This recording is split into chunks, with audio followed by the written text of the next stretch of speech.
Toyota Land Cruiser 200'лік. Бұл мәселе болып тұрған бір проблема. Осы көлік алған кезде басында нормально жүріп тұрады. Жүріп келе жатқан кезде педаль газ жүрмей қалады. Басқан кезде реакция жоқ, мощность жоғалып кетеді.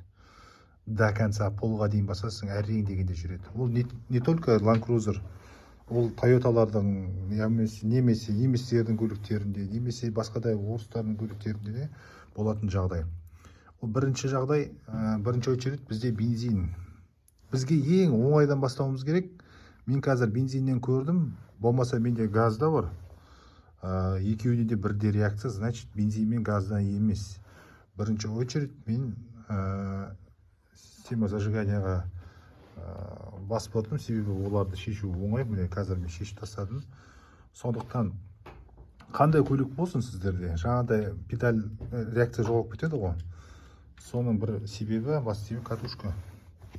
Катушка, сосын свечи, білтегі. Жағу білтегі дей ма қазақшасы.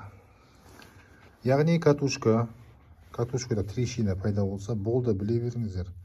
Болды, не годен, лақтыру керек. Міне, трещинаны көрдіңіздер ма? Мына болмайды бұл. Екінші, міне. Так, міне трещинасы. Уже болмайды, тозып кеткен, әуелден бері ауыспаған.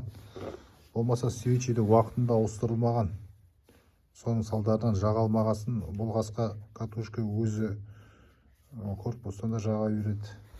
Болмаса тоқтан масса дұрыс болмаса да, слабый контакт болса да.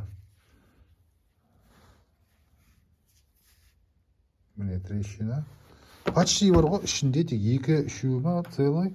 Қалғандардың бәрі трещина бар ғой. Бұларға соңғысын қараңызшы.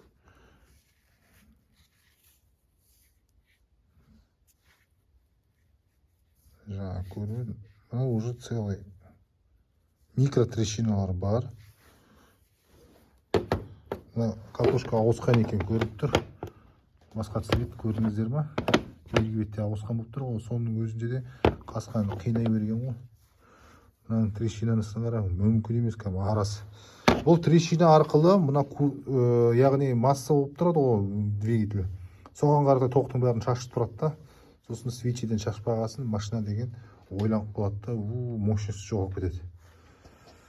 Солай достар, қандай көлік болсын, бірінші очередь ең оңай жолдан бастағаныңдарың абзал.